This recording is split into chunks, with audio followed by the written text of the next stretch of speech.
ஏற்படுவதற்கு ஒரு சில காரணங்கள் இருக்கு. அதற்கு முக்கியமான காரணம் ஆத்ம பலம் குறைவாக இருப்பது.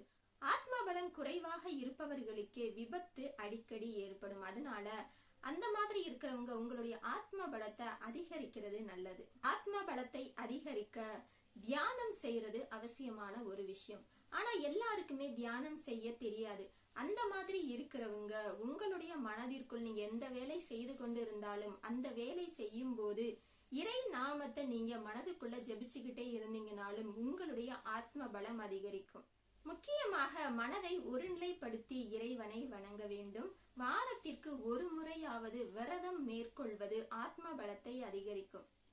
வாரம் ஒரு முறையாவது ஏதாவது ஒரு கோவிலுக்கு போய் வழிபாடு செய்யறது உங்களுக்கு ஆத்ம பலத்தை அதிகரித்து கொடுக்கும்.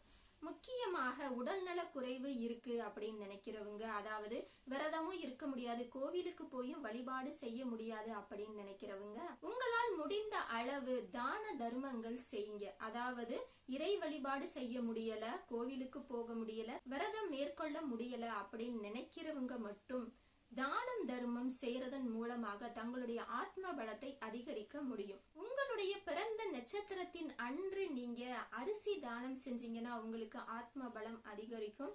அது மட்டும் அல்லாம உங்களால முடிந்த எல்லா உதவிகளும் செய்யலாம்.